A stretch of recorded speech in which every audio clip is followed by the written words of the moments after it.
الحمد لله رب العالمين والعاقبة للمتقين صلاة والسلام عليك يا رسول كريم يا رحمة للعالمين يا سيد العالمين سيد العالمين سيد القاملين سيد الأكملين سيد المقربين سيد الطيبين سيد الطبيبين سيد المحبين محمد المصطفى أحمد المصطفى صلى الله عليه وسلم سرمدا دائما عبدا قائما. أما بعد قال الله تعالى في الكلام القديم في الفرقان الحميد بالقرآن المجيد بسم الله الرحمن الرحيم وإذا أخذنا ميثاقكم ورفعنا فوقكم الطور خذوا ما آتيناكم بقوة واسمعوا وقالوا سمعنا وعصينا واشربوا في قلوبهم العجل بكفرهم قل بئس ما يأمركم به إيمانكم إن كنتم مؤمنين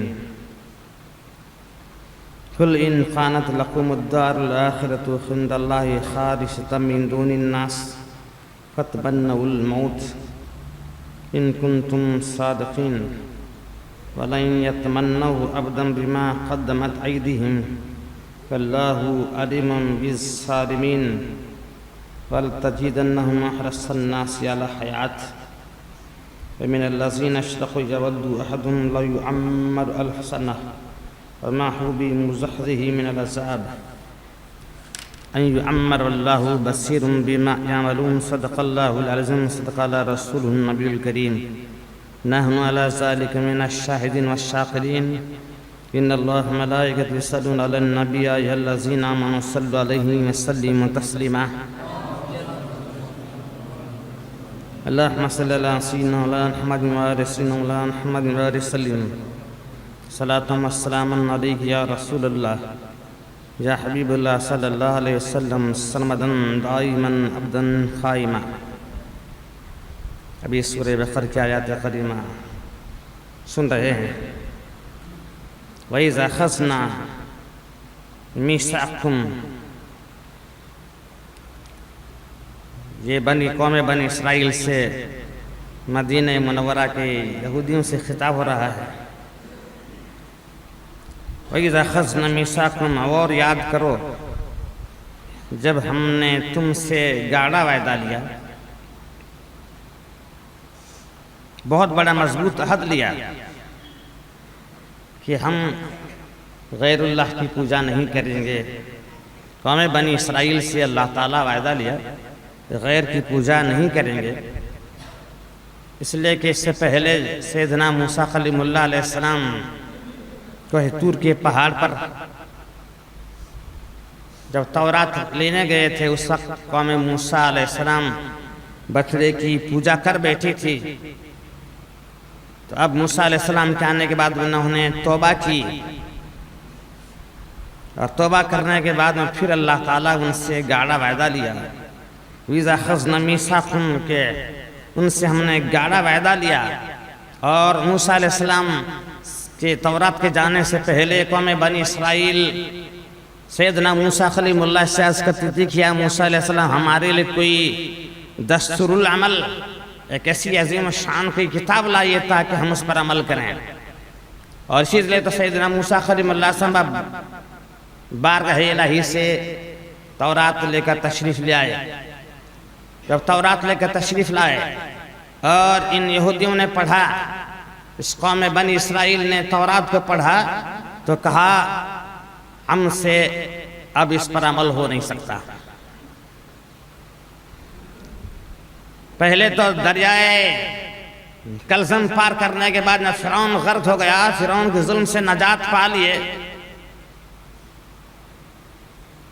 نجات پانے کے بعد میں سیدنا موسیٰ کلیم اللہ علیہ السلام سے عرض کرے اب تو ہم پار ہو گئے, اب ہم ایمان لائے ہیں تو ہمارے لئے کوئی ایسی کتاب لائیے عظیم شان جس پر ہم عمل کر سکیں.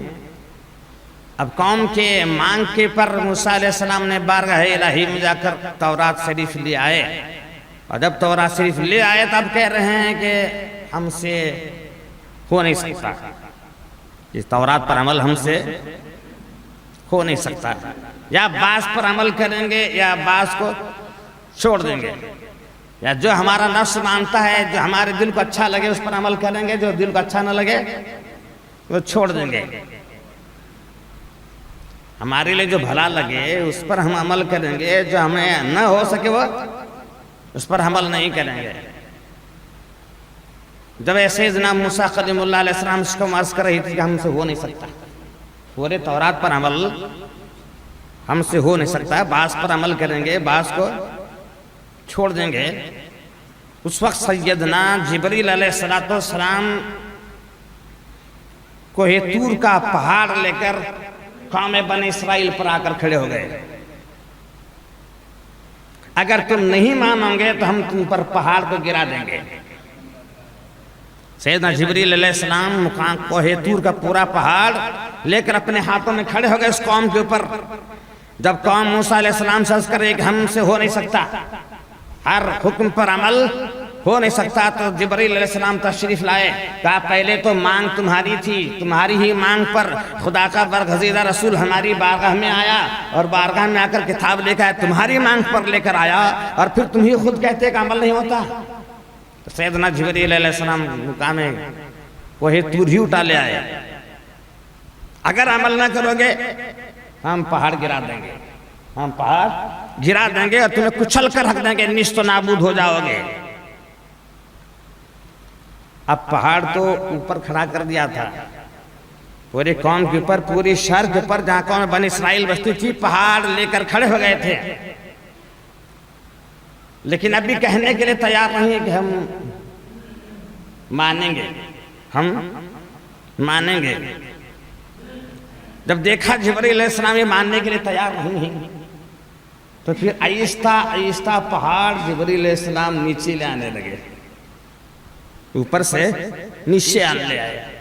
جب قوم نے دیکھا کہ اب پہاڑ نیچے آ رہا ہے، اب پہاڑ اوپر سے نیچے آ رہا ہے، اپنا مقام بدل رہا ہے، اب آ کر گر جائے گا، پھر کہا سمینا، ہم نے مان لیا، ہم نے سنا، ہم نے مان لیا، ہم عمل کریں گے، ہم عمل کریں گے، ہم نے مانا، ہم نے سنا اور ہم نے مانا. وَإِذَا أَخَذْنَا مِيثَاقَكُمْ، جب ہم نے گاڑا وعدہ لیا، وَرَفَعْنَا فَوْقَكُمُ الطُّورَ، قوم بنی اسرائیل پر جبریل علیہ السلام نے کوہ طور کا پہاڑ لے کر کھڑے ہو گئے تو کہا سمینا، ہم نے سن لیا، ہم نے سن لیا، ہم عمل کریں گے. لیکن دل میں کہہ رہے تھے نہیں مانیں گے، زبان سے کہہ رہے تھے ہم مانیں گے، پہاڑ کو دیکھ کر کہہ رہے تھے ہم مانیں گے، کہا سمینا، اور دل کیا کہہ رہا تھا؟ اسینا، نہیں مانیں گے. چونکہ شریعت کا حکم ظاہری حکم پر ہوتا ہے، دل کے حالات پر نہیں. دل میں جو گزرتی ہے، دماغ میں جو گزرتا ہے، اس پر بندہ پکڑا نہیں جاتا.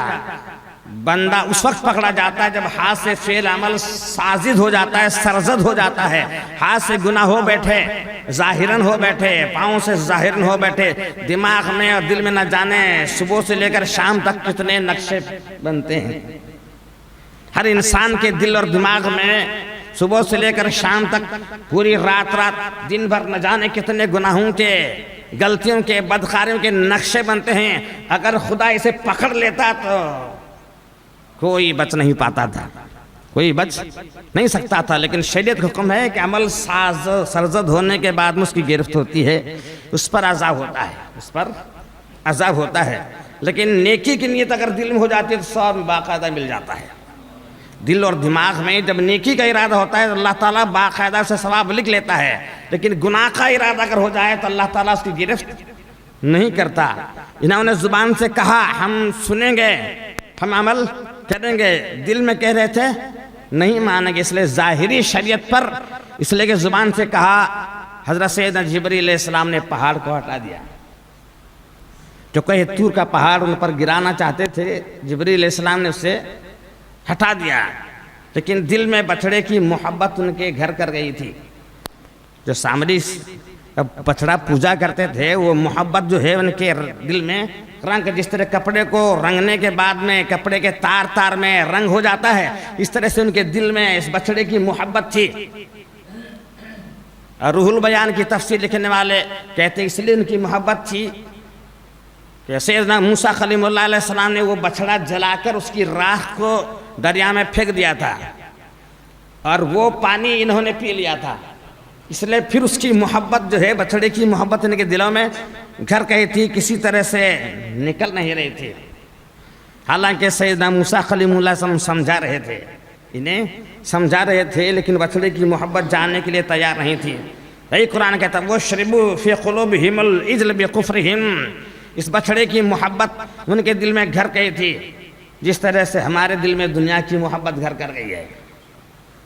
ہمارے دل میں دنیا کی محبت کر گئے، قرآن سن رہے ہوں گے، ذکر سن رہے ہوں، حدیثیں سن رہے ہوں، بیانات سن رہے ہوں، لیکن دنیا کی محبت ہمارے دلوں میں گھر کر گئی ہے۔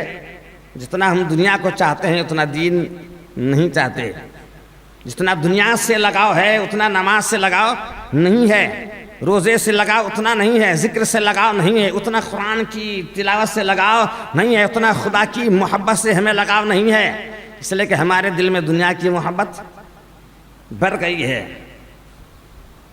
قُلْ بِسْمَ يَأْمُرُكُمْ بِهِ ایمانکم ان کنتم مومنین، تو بولو اے محبوب ان سے پوچھو کیا یہی تمہارا ایمان دعوت دیتا ہے، یہی تمہارا ایمان سکھاتا ہے کہ ظاہر میں جو ہے ایمان کا دعویٰ کرو اور اندر بچڑے کی پوجا کرو، دل میں بچڑے کی پوجا کرو اور ظاہر سے ایمان کا دعویٰ کرو، یہی تمہارا ایمان بولتا ہے، کیا یہی تمہارا ایمان ہے؟ اگر یہ تمہارا ایمان ہے تو ایمان صحیح نہیں ہے۔ کسی کے خوف سے ڈر سے جو ایمان ہوتا ہے وہ ایمان کامل نہیں ہوتا۔ جیسے ان کا ایمان جو تھا وہ پہاڑ گرنے کے ڈر سے تھا، اصل میں دل ایمان نہیں رہا تھا، دل قبول کرنے کے لیے تیار نہیں تھا، اس لیے کہا ہم مانیں گے، اگر نہیں کہتے تو ان کے پر پہاڑ گرا دیا جاتا تھا۔ پہاڑ کے گرنے کے خوف سے انہوں نے مان لیا، تو جو کسی کے خوف سے ڈر سے ایمان ہوتا ہے وہ ایمان کامل نہیں ہوتا۔ اگر کسی کے دل میں اس لیے ایمان ہے کہ اسے دوزخ میں جلایا جائے گا تو ایمان کامل نہیں ہے، یا کسی کے دل میں اس لیے ایمان ہے تو جنت کی حوروں کے ساتھ دریاؤں کے کنارے پھرنا چاہتا ہے تو اس کا ایمان کامل اس لیے عبادت کر رہا ہے تاکہ جنت کے حوروں کے ساتھ گھومے، اس کا ایمان کامل نہیں ہے۔ جو بغیر جنت کے دیکھے اور دوزخ کے عذاب سے اور جنت کی امید چھوڑے صرف خدا کی محبت میں اگر وہ ایمان رکھتا ہے تو اس کا ایمان کامل ایمان ہے، اس کا ایمان کامل ہے۔ اور ایسے ایمان والے کہ اللہ تعالیٰ سارے گناہ بخش دیتا ہے، ایسے ایمان والے کہ اللہ تعالیٰ سارے گناہ بخش دیتا ہے۔ جب سیدنا واحیہ قلبی رضی اللہ تعالیٰ نے ایمان لائے، سرکار دو عالم صلی اللہ علیہ وسلم کی بارگاہ مبارک میں تشریف لائے، انہوں نے کلمہ پڑھ لیا، اللہ اس کے رسول پر ایمان لے آئے، ان کی آنکھوں سے آنسو چھلک پڑے، ان کی آنکھوں سے آنسو چھلک پڑے، ایمان کی حالت میں یہ خوشی کے آنسو چھلک رہے تھے۔ سرکار دو عالم صلی اللہ علیہ وسلم نے دیکھا آنکھیں رو رہی ہیں، یہ ایمان لانے کے بعد میں ان کی آنکھیں رو رہی ہیں، جذب و محبت کا عالم طاری ہے، سرور کا عالم طاری ہو چکا ہے، آنکھیں وضو فرما رہی ہیں۔ تو آپ نے فرمایا اے واحیہ کیوں رو رہے ہو، اے واحیہ کیوں رو رہے ہو؟ کہا ایمان کی خوشی میں رو رہا ہوں، لیکن مجھے یاد آ رہا ہے کہ اب تو میں ایمان لے آیا لیکن کفر کی حالت میں میں نے 70 زندہ لڑکیوں کو دفن کیا ہے، کیا اللہ تعالیٰ مجھے بخش دے گا؟ جب میں کافر تھا، ایمان والا نہیں تھا، عربستان میں چونکہ لڑکیوں کو زندہ دفن کر دیا جاتا تھا، میں نے 70 زندہ لڑکیوں کو اپنے ہاتھ سے دفن کر دیا ہے، تو کیا خدا مجھے بخشے گا؟ اس لیے دل میں خیال آ رہا ہے، دل میں خیال آ رہا ہے، ایمان تو میں لے آیا اور آنکھ رو رہی ہے کہ میں تو بہت بڑا گنہگار ہے۔ بارگاہ الہی میں سید رسول محمد صلی اللہ علیہ وسلم نے دعائیں مانگی، بارگاہ الہی میں ہاتھ اٹھائے تو سیدنا جبریل علیہ السلام تشریف لائے اور رب کریم کا پیغام لایا، جب ہم نے 60 سال کا کفر سارا بخش دیا ہے تو 70 سال زندہ لڑکیوں کو دفن کرنا کیا؟ جب تم ایمان لائے 60 سال کی حالت میں تو 60 سال کا شکر اور کفر جتنے بھی گناہ تم نے کیے ہیں ہم نے سب کچھ بخش دیا ہے۔ ایمان سارے گناہوں کو مٹا دیتا ہے اور کفر سارے نیکیوں کو مٹا دیتا ہے۔ ایک کفر سارے نیکیوں کو مٹاتا ہے اور ایک ایمان سارے گناہوں کو مٹاتا ہے۔ جب 60 سال ہم نے کفر کو بخش دیا ہے، ہماری ذات کو چھوڑ کر غیر کی ذات کی طرف تمہارا لگاؤ ہم نے بخش دیا، تو لڑکیوں کو دفن کرنا کیسے نہیں بخش سکتے؟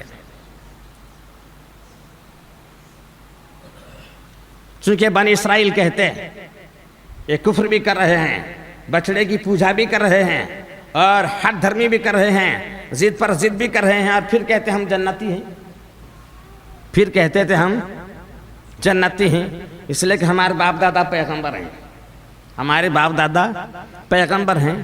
عذاب ہوگا تو صرف چند دن کے لیے ہوگا، عذاب ہوگا بھی تو ان کا خیال تھا کہ یا 7 دن ہوگا یا اس کے بعد میں 40 دن تک ہوگا، یا 1 سال ہوگا یا 2 سال ہوگا یا 40 سال ہوگا، اور اس کے بعد میں ہمارے باپ دادا ہمیں بخشا لیں گے، کیونکہ ہمارے باپ یعقوب علیہ السلام ہیں، یوسف علیہ السلام ہیں، اسحاق علیہ السلام ہیں، ابراہیم علیہ السلام ہیں، یہ ہمیں بخشا لیں گے۔ ان کا یقین تھا کہ جنت میں ہم ہی جائیں گے، جنت میں ہم ہی جائیں گے۔ تو سرکار دو عالم صلی اللہ علیہ وسلم کو حکم ہو رہا ہے، اے محبوب ان سے فرما دو، ان یہودیوں سے فرما دو، انہیں ناز تھا کہ ہم یعقوب علیہ السلام کی اولاد ہیں، ہم یعقوب علیہ السلام کی اولاد ہیں، ہم پیغمبر کی اولاد ہیں، اس لیے بخشے جائیں گے، پیغمبر کی اولاد ہیں بخشے جائیں گے۔ بے شک پیغمبر کی اولاد کا نسب کا بہت بڑا مرتبہ ہے، اگر ایمان ہو تو نسب بہت بڑا مقام رکھتا ہے، اور ایمان نہ ہو تو نسب برباد ہوتا ہے۔ ایمان اگر نہ ہو تو نسب پورا برباد ہو جاتا ہے، چونکہ یہ خیال تھا کہ ہم یعقوب علیہ السلام کا نسب تھا، یعقوب کا نسب ہے، ابراہیم علیہ السلام کا نسب ہے، اسحاق علیہ السلام کا نسب ہے، نسب پر غرور تھا کہ نسب ہمیں بخشا دے گا، لیکن کفر نسب کو برباد کر دیتا ہے، کفر نسب کو برباد کہتا ہے۔ نسب میں مقام اعلیٰ ہو اس وقت ہوتا ہے جب ایمان ہو، اگر ایمان ہی نہ ہو تو نسب برباد ہو جاتا ہے، کچھ کام نہیں دیتا۔ نسب کام دیتا ہے جب ایمان ہو، ایمان کی حالت میں اگر مرے تو نسب بے شک اسے کام دیتا ہے۔ اگر دوسرے کو 1 نیکی پر 10 ثواب ملے تو نسب والے کو 20 نیکیاں ملتی ہیں، اگر دوسرے کو 10 نیکیاں ملے تو نسب والے کو 20 نیکیاں ملتے ہیں، اور اگر ایک گناہ کرے تو اس سے 20 عذاب بھی ہوں گے، عذاب بھی 20 ہو جائیں گے، اس لیے کہ نسب والا ہو کر ایسا کر رہا ہے، نسب والا ہو کر ایسا کر رہا ہے، نسب والا ہے، سید ہے، اور مصطفیٰ کو نہیں مانتا، سید رہتا ہے، دعویٰ اور چیلنج ہے کہ مصطفیٰ کی اولاد میں سے ہوں، اور پھر کہے کہ مصطفیٰ مردہ ہیں۔ چیلنج دعویٰ کیا ہے؟ میں سید ہوں، میں سید ہوں، میں محمد کی آل ہوں، بی بی فاطمہ کی آل ہوں، علی کی اولاد ہوں، دعویٰ کرے اور پھر مصطفیٰ کے غیب کو نہ مانے، مصطفیٰ کو مردہ مانے، مصطفیٰ کو باحیات نہ مانے، مصطفیٰ کے اختیار کو نہ مانے، جنت کے مالک ہونے کو نہ مانے، وہ پھر سید ہے؟ معاذ اللہ، ہرگز سید ہو نہیں سکتا۔ کفر بھی کرے اور اپنے نسب کو بھی ظاہر کرے، معاذ اللہ، تو پھر ابو جہل جنتی ہوگا، ابو لہب جنتی ہوگا، اس لیے کہ یہ بھی تو نسب والے ہیں، یہ بھی تو ابراہیم علیہ السلام کی اولاد ہے، ابو جہل ابراہیم علیہ السلام کی اولاد میں ہے، ابو لہب ابراہیم علیہ السلام کی اولاد میں ہے، تو پھر کیا جنتی ہیں؟ سرکار کے غدار بھی ہوں اور پھر جنت کی امید رکھیں، اس لیے کہ ابراہیم علیہ السلام کی اولاد میں معاذ اللہ ہو نہیں سکتے، سرکار کا غدار سید ہو ہی نہیں سکتا، حسین کا غدار سردار ہرگز ہو نہیں سکتا۔ تو یہ کہہ رہا ہے، یہ یہودیوں کا خیال تھا ہم جنت میں جائیں گے، یعقوب بخشائیں گے، ہمیں یوسف علیہ السلام بخشائیں گے، ہم اسحاق علیہ السلام جنت میں لے جائیں گے، ابراہیم علیہ السلام جنت میں لے جائیں گے۔ تو سرکار کو حکم رہا ہے، کل فرما دو ان سے اگر تمہارے داد میں بخشا کر جنت میں لے جانے والے ہیں، اور جنت تمہارے باپ دادا کی اگر جاگیر ہے، قل ان كانت لكم الدار الاخرة عند الله خالصة من دون الناس فتمنوا الموت ان كنتم صادقين. اگر جنت تمہارے باپ دادا کی جاگیر ہے، موت کی تمنا کرنا تاکہ جنت میں چلے جاؤ. موت کی تمنا کر لو، کہہ دو ان سے موت کی تمنا کر لو، اس لیے جنت تمہارے باپ دادا کی جاگیر ہے، موت کے آتے ہی تمہیں جنت مل جائے گی. موت کے آتے ہی تمہیں جنت مل جائے گی، اس لیے کہ تمہارے باپ دادا کی جاگیر ہے. تو موت کی تمنا کرو، آرزو کرو تاکہ تم جنت میں چلے جاؤ. لیکن پھر خدا ہی غیب کی بات کو ظاہر کر رہا ہے، خدا ہی ان کے دل کے حالت کو ظاہر. وَلَن يَتْمَنَّهُ أَبْدًا بِمَا قَدَّمَتْ. ہرگز موت کی تمنا نہیں کریں گے، یہ ہرگز موت کی تمنا نہیں کریں گے، اس لیے کہ ان کے دل میں بچڑے کی محبت ہے. جنت کی محبت کہاں ہے؟ ان کے دل میں خدا کی محبت کہاں ہے؟ خدا کے رسول سے محبت کہاں ہے؟ خدا کے کلام سے محبت کہاں ہے؟ تو پھر یہ کیسے جنت کی تمنا کریں گے، موت کی تمنا کریں گے؟ یہ تو ہرگز جنت میں نہیں جائیں گے. 1000 سال جینے کے بعد اگر پھر ان سے کہا جائے کہ موت کی تمنا کرو تو پھر کہیں گے نہیں ہم جئیں گے. وَلْتَجِدَنْهُمْ أَحْرَصَ النَّاسِ عَلَىٰ حَيَاةٍ وَمِنْ أَشَدُّ يَوَدُّ أَحَدُهُمْ لَوْ يُعَمَّرُ أَلْفَ سَنَةٍ. اگر انہیں 1000 سال کی عمر اور دی جائے، اگر انہیں 1000 سال کی عمر اور دی جائے، جو کفر کر رہے ہیں، شرک کر رہے ہیں، تو ہرگز موت کی تمنا نہیں کریں گے، دنیا میں رہنا پسند کریں گے. اس لیے کہ ان کے لیے جنت ہے ہی نہیں، ان کے لیے جنت ہے ہی نہیں. تو کیا یعقوب علیہ السلام انہیں بخشائیں گے؟ یوسف علیہ السلام انہیں بخشائیں گے؟ ابراہیم علیہ السلام انہیں بخشائیں گے؟ اسحاق علیہ السلام بخشائیں گے؟ جب یہ پہنچے گے اسحاق علیہ السلام کی بارگاہ میں، ابراہیم کی بارگاہ میں پہنچیں گے، یعقوب اور یوسف کی بارگاہ میں پہنچیں گے، ہم تمہاری اولاد ہیں بخشا دینا، تو کہا تم ہماری جاگیر کو چھوڑ بیٹھے ہو. ہماری جو جاگیر ایمان کی جاگیر ہے، علم کی جاگیر ہے، حکمت کی جاگیر ہے، عبادت کی جاگیر ہے، خدا کی محبت کی جاگیر ہے، خدا کے عشق کی جاگیر ہے، اس جاگیر کو انکار کر بیٹھے اور پھر ہمارے پاس آتے ہو. تمہیں ہماری اولاد ہونے کا کوئی حق نہیں پہنچتا، تمہیں ہماری اولاد ہونے کا کوئی حق نہیں پہنچتا. اس لیے کہ کنعان ڈوب رہا تھا، کنعان طوفان میں گر کر ڈوب رہا تھا، اور نوح علیہ السلام کو تکلیف ہو رہی تھی، نوح علیہ السلام کو تکلیف ہو رہی تھی. کنعان اپنے باپ کا بڑا بیٹا تھا، باپ کا بڑا بیٹا تھا، نوح علیہ السلام کا بڑا بیٹا تھا. طوفان میں گر رہا ہے، طوفان میں ڈوب رہا ہے. نوح علیہ السلام کو درد ہو رہا ہے کہ میرا بیٹا طوفان میں گر رہا ہے، برباد ہو رہا ہے. نوح علیہ السلام نے رب سے کہا مولا میرا بیٹا برباد ہو رہا ہے، میرا بیٹا برباد ہو رہا ہے، میرا بیٹا طوفان میں ڈوب رہا ہے. تو نوح علیہ السلام کہا یہ تمہارا نہیں ہے. بارگاہ الہی سے ہاتف نے آواز دی، نوح یہ تمہارا بیٹا ہو نہیں سکتا، تمہاری اہل ہو نہیں سکتا، ایک پیغمبر کے لائق ہو نہیں سکتا. اس لیے کہ شرک ہے، یہ شرک کرنے والا، کفر کرنے والا، خدا کی ذات کا انکار کرنے والا، خدا کے نبی کا انکار کرنے والا نبی کا اہل ہو نہیں سکتا. یہ تمہارا حل نہیں ہے. جو ایمان والا ہے وہ تمہارا ہے، جو ایمان والا ہے وہ تمہارا ہے. تو قرآن کہہ رہا ہے یہ موت کی تمنا ہرگز نہیں کریں گے. مصیبت سے گھبرا کر موت کی تمنا کرنا سرکار نے ناجائز فرما دیا. موت کی تمنا جائز ہے، موت کی تمنا جائز ہے. حضرت سعد بن وقاص رضی اللہ تعالیٰ عنہ خوف الہی سے سرکار کی بارگاہ میں موت کی تمنا ظاہر فرما رہے تھے. خوف الہی سے، دنیا کے خوف سے نہیں. حضرت سعد بن وقاص رضی اللہ تعالیٰ عنہ خوف الہی سے کہ اگر میں اور زیادہ رہوں گا تو گناہ زیادہ ہوں گے، اگر میری عمر لمبی ہو جائے تو میرے گناہ زیادہ ہو جائیں گے. بارگاہ رسول میں آئے، کہا یا رسول اللہ میں موت چاہتا ہوں، میں موت چاہتا ہوں کہ اگر میری عمر زیادہ ہو تو کہیں گناہ زیادہ نہ ہو.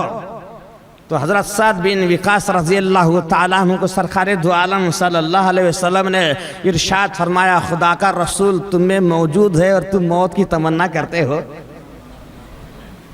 خدا کا رسول تمہاری بارگاہ میں موجود ہے، خدا کے رسول کے جلوے تمہیں مل رہے ہیں، اس کا چہرہ مبارک تمہیں دیکھنے کے مل رہا ہے، اس کی مجلس انور تمہیں مل رہی ہے. تو کیا تم موت کی تمنا کرتے ہو؟ رسول کی مجلس میں بیٹھنا جنت ہے، اس کا ذکر سننا عبادت ہے، اس کا چہرہ دیکھنا عبادت ہے. رسول کا چہرہ قرآن ہے، رسول کا چہرہ قرآن ہے، جنت کا مالک تمہارے پاس ہے اور تم موت کی تمنا کرتے ہو۔ اب رسول اللہ کے پردہ فرمانے کے بعد، اب میرے آقا کے پردہ فرمانے کے بعد، اس دنیا سے روپوش ہونے کے بعد، اب مسلمان کو موت کی تمنا اس لیے کہ قبر میں حضور کے جلوے ملیں گے تمنا کرنا جائز ہے، اس لیے کہ ہر مومن کے قبر میں میرے آقا تشریف لاتے ہیں، سوال و جواب ہوگا تو ایک اونچے ٹیلے پر سرکار دو عالم صلی اللہ علیہ وسلم کو بٹھایا جائے گا اور دکھایا جائے گا، ہر بندے مومن کو دکھایا جائے گا ان کے بارے میں کیا خیال ہے۔ ما تقول فی ھذا الرجل، اس مرد کے بارے میں، اس بزرگ کے بارے میں کیا خیال ہے، کیا کہتا ہے، کیا کہتا ہے، کیا کہتا تھا، کیا کہتا تھا، کیا کہتا ہے، اس خیال سے کہ منکر نکیر قبر میں دکھائیں گے اور حضور کا جلوہ نصیب ہوگا، موت کی تمنا جائز ہے۔ اور دنیا کے خوف سے موت کی تمنا جائز نہیں ہے۔ دنیا کے مصیبتوں سے گھبرا کر، بیماری سے گھبرا کر، آفات سے گھبرا کر، بلاؤں سے گھبرا کر مصیبت کرنا، تمنا موت کی جائز نہیں ہے۔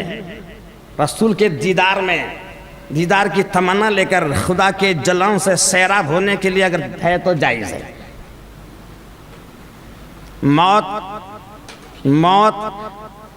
موت کو مسلمان بہت پسند فرماتا ہے، موت کو مسلمان بہت پسند فرماتا ہے، اس لیے کہ نشان مرد مومن تراب و غیم، نشان مرد مومن تراب و غیم، چون مرغ آید تبسم بر لب او باید، تجھے مومن کی نشانی بولتا ہوں کہ جب موت آتی ہے تو اس کے ہونٹوں پر مسکراہٹ کی لہر دوڑ جاتی ہے، اس کے ہونٹوں پر مسکراہٹ کی لہر دوڑ جاتی ہے۔ علماء اکرام فرما رہے ہیں تجھے مومن کی نشانی بول رہا ہوں کہ جب موت آتی ہے تو مسکراتا ہے، جب موت آتی ہے تو مسکرا اٹھتا ہے، اس لیے مسکرا ہوتا ہے کہ موت جدائی کے پردے کو ہٹا دیتی ہے، موت جدائی کے پردے کو ہٹا دیتی ہے، موت رب سے ملا دیتی ہے، موت جو فانی دنیا ہے اس کی زندگی کا خاتمہ کرتی ہے اور ابدی زندگی سے جا ملاتی ہے۔ سوچا ہے آپ نے، موت سے ہر مسلمان گھبرا جاتا ہے، موت سے ہر انسان گھبراتا ہے، موت سے ہر انسان گھبراتا ہے کہ موت آنے والی ہے، موت آنے والی ہے، گھبراتا ہے، لیکن موت تو خوشی کا پیغام ہے، موت تو خوشی کا پیغام ہے، اس لیے کہ موت اس زندگی کو ختم کر رہی ہے، 70 سالہ ہو یا 80 سال یا 1000 سال یا 2000 سال جیے یا 10,000 سال جیے، اس زندگی کا خاتمہ کرتی ہے، لیکن جو ہمیشہ کی زندگی ہے وہ حیات موت عطا کرتی ہے۔ جب تک موت نہیں آئے گی وہ حیات ملے گی، جب تک موت نہیں آئے گی وہ حیات ملے گی۔ تو موت جدائی کے پردے اٹھاتی ہے اور یار کو یار سے ملا دیتی ہے، اس لیے ہم سرکار کی موت پر بھی عید میلاد کا جشن مناتے ہیں۔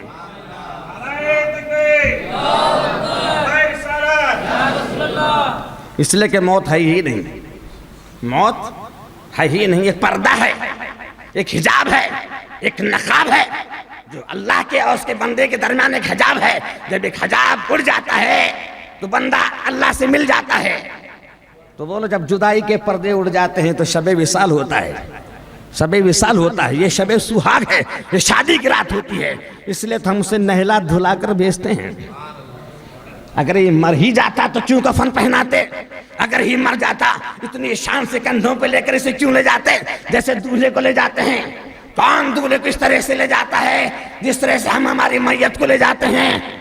یاد رہے یہ ہماری میت ہمارا دولہا ہے جو بن سمر کر جا رہی ہے، اس لیے کہ اسے خدا کی بارگاہ میں جانا ہے، عطر بھی مل رہا ہے، خوشبو بھی مل رہا ہے، سرما بھی لگا لے رہا ہے، اچھے سے اچھا صابن بھی لگا رہا ہے اور بڑی شان و شوقت کے ساتھ اسے نہلا رہے ہیں کہ کوئی دکھ نہ پہنچے، کوئی تکلیف نہ پہنچے، اس لیے کہ ہمارا مسلمان میت مردہ ہے، دولہا ہے، یہ دولہا ہے جو بارگاہ رب العالمین جا رہا ہے، اور آج اس کی شب وصال ہے، آج اس کی شب وصال ہے اور اس کے پردے، جدائی کے پردے ختم ہو گئے۔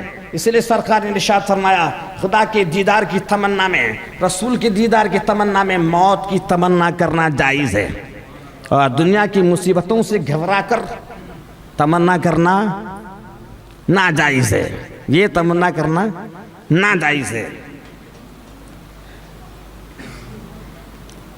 پر سیکشن میں بول چکا ہوں کہ سیدنا فرید الدین عطار رحمت اللہ علیہ کی بارگاہ میں ایک فقیر آیا، کہا کیا سجا رکھا ہے یہ دنیا، ایک ایسا دکان لگا رکھا ہے۔ ایک فقیر آیا، کیا دکان لگا رکھا ہے دنیا کے بیپار کی، ختم ہونے والا بیپار، ایسا بزنس کر رہا ہے جس میں نقصان ہی نقصان ہے، کیوں بیپار لگا رکھا ہے؟ حضرت فرید الدین عطار رحمۃ اللہ نے پوچھا فقیر سے تیرا نام کیا، تیرا نام کیا ہے؟ کہنے لگا میرا نام ہو ہے، ہو، میرا نام ہو ہے۔ وہی تو ہے۔ کہا آیا کہاں سے؟ تو کہا ہو۔ جاتا کہاں ہے؟ ہو۔ رہتا کہاں ہے؟ ہو۔ کھاتا کیا ہے؟ ہو۔ پیتا کیا ہے؟ ہو۔ پھر زندگی کی منزل کیا ہے؟ کہا ہو۔ تیرا مقصد کیا ہے؟ کہا ہو۔ ہر بات پر ہو، وہی تو ہے، وہی تو ہے، وہی تو ہے، وہی تو ہے، کرت لگا رہا تھا۔ لیکن کچھ ایسے بھی ہی سمجھتے نہیں، کچھ ایسے بھی ہی سمجھتے نہیں۔ ہے کیا مسلمان کا پیغام کہ وہی تو ہے، وہی تو ہے، یہ دنیا کا نظام وہی تو چلا رہا ہے، ہوائیں وہی تو چلا رہا ہے، بارش وہی تو برسا رہا ہے، یہ پھول کھلتے ہوئے پھول کھل رہا ہے، یہ کلی کو پھول کو اس نے بنایا وہی تو ہے، اس پھول سے بیج کس نے پیدا کیا وہی تو ہے، یہ دریاؤں کو جاری کون کر رہا ہے وہی تو ہے، یہ ستاروں پر، یہ آسمان پر اور ستاروں کی زینت کس نے لگایا وہی تو ہے، یہ فوارے، یہ چشمے کس نے جاری کیے وہی تو ہے، یہ حیات کس نے بخشا وہی تو ہے، یہ زبان کیوں بول رہی ہے وہی تو ہے۔ اگر وہ ہوتا زبان بولتی، زبان بول پاتی؟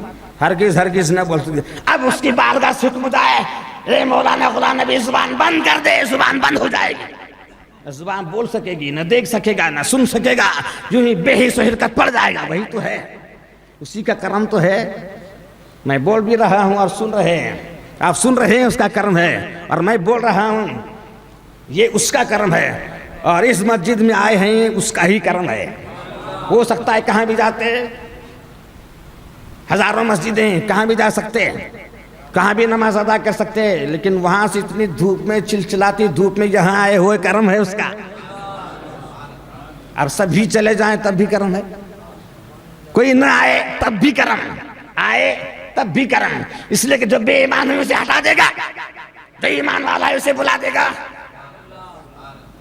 کہ یہ فلانا فلانا نہیں آتا، فلانا فلانا نہیں آتا، تو ہمارے ماموں نے کہا رستے میں بس جاتی ہے، دو چڑھتے ہیں، دو اترتے ہیں تو دو چڑھتے ہیں، دو اوپر چڑھتے ہیں، دو اترتے ہیں تو دو اوپر چڑھتے ہیں۔ مسافر ہے آدمی، کوئی نکل جاتا ہے، کوئی آتا ہے، کوئی مرتا ہے تو دوسرا پیدا ہوتا ہے، یہ خدا ہی کا کرم ہے، خدا ہی کا کرم ہے۔ فقیر کہہ رہا وہی تو ہے، کھاتا کیا ہے وہی تو، ہم کیا کھائیں، اگر خود نہ کھلائے تو ہم کیا کھائیں، ارے پیتا کیا ہے وہی تو ہے، وہ اگر نہ پلائے تو ہم پی سکیں گے، بولو حلق میں گانٹھ ہو جائے، حلق میں گانٹھ ہو جائے، کینسر ہو جائے، پیے گا، کھائے گا، ہوا کی نلی بند ہو جائے سانس لے گا، غذا کی نلی بند ہو جائے کھائے گا، معاذ اللہ پیٹ میں گانٹھ ہو جائے کینسر کی کھائے گا، کڈنی فیل ہو جائے کھائے گا، پیے گا، وہی کھلا رہا ہے پلا رہا ہے، اس کا کرم ہے، وہی تو ہے۔ فرید العطار نے کہا اتنا تجھے محبت ہے خدا سے، اتنا محبت ہے، ذرا دیکھوں تیری محبت کیسی ہے، اس کے نام پر اپنی جان قربان کر دے، اس کے نام پر اپنی جان قربان کر دے۔ اس نے نعرہ لگایا، ہو کا نعرہ لگایا اور اپنی جان خدا کے حوالے کر دی، ایک ہی نعرہ لگایا ہو کا اور اپنی جان خدا کے حوالے ہو گئی۔ اب فرید العطار پریشان ہو گئے، ایسے عظیم الشان شخص کو میں نے کھو دیا، اس کی صحبت کرنا تھا، اس کی صحبت کرنا تھا، اس سے فیض پانا تھا، اس سے کچھ لینا تھا، میں نے ایسے آدمی کو کھو دیا۔ اب پریشان ہوئے، سوچا کہ چلو ان کے کفن کا دفن کا انتظام کرے. گاؤں پہنچے, محلے والوں سے کہا, جماعت والوں سے کہا کہ فقیر گزرا ہے. کفن خرید لیا, غسل کا انتظام کیا, قبرستان میں قبر کھدوائی اور جماعت والوں سے کہا چلو اس کے کفن میں دفن میں شامل ہو جائیں گے. اب کفن کا غسل کا سارا انتظام کیا. محلے والے جا پہنچے فرید الدین عطار کی دکان کے پاس, تو دیکھا میت غائب ہے. میت غائب ہے. حضرت سیدنا فرید الدین عطار رحمۃ اللہ علیہ کی توبہ کا یہی وجہ بنا. یہ فرید الدین عطار بن گئے, بارگاہ الہی کے مقبول بن گئے. ورنہ عطر کی دکان سجائی تھی, اب خود جنتی عطر کی دکان لگائے. کہا مولا, سب لوگوں سے کہا کہاں ہے لاش؟ کہا میں نے ابھی ابھی اسے مرتے ہوئے دیکھا, ابھی بھی نعرہ لگاتے ہوئے دیکھا, جان دیتے ہوئے دیکھا, اس لیے تو آیا, لیکن یہاں پر آتا ہوں تو لاش غائب ہے. پھر بارگاہ الہی میں ہاتھ اٹھائے, دعا مانگی, مولا کہاں ہے؟ مولا فقیر کہاں گیا؟ مولا فقیر کہاں گیا؟ فرید الدین عطار سے حاطف غیب نے آواز دی, تیرے ہر سوال پہ وہ کیا جواب دیتا تھا؟ کیا ہو کہتا تھا, وہی تو ہے. کیا کہتا تھا, وہی تو ہے. تو اے فرید الدین عطار, اسے ملک الموت نے ڈھونڈا, ملک الموت کو نہیں ملا. اسے قبر ڈھونڈتی رہی, قبر کو نہیں ملا. منکر نکیر سوال و جواب پوچھنے کے لیے ڈھونڈتے رہے, نہیں ملا. سارے فرشتے ڈھونڈ رہے ہیں, نہیں ملا. اسے آرام دینے کے لیے جنت تلاش کر رہی ہے, جنت کو اس کا پتہ نہیں. جہنم اسے تلاش کر رہی ہے, جہنم کو اس کا ٹھکانہ معلوم نہیں. حامل نعش ڈھونڈ رہے ہیں, اسے حامل نعش کو پتہ نہیں ہے. نہ ہواؤں کو پتہ, نہ زمین کو پتہ, نہ آسمان کو تو پتہ, نہ فرشتوں کو پتہ. اسے کسی کو اس کا پتہ نہیں ہے. وہ کیا کہتا تھا, وہی تو ہے, وہی تو ہے, وہی تو ہے. میں کہتا ہوں میرا تو ہے, میرا تو ہے, میرا تو ہے. اور اگر تو پوچھے کہاں ہے تو کہوں میرے پاس ہے.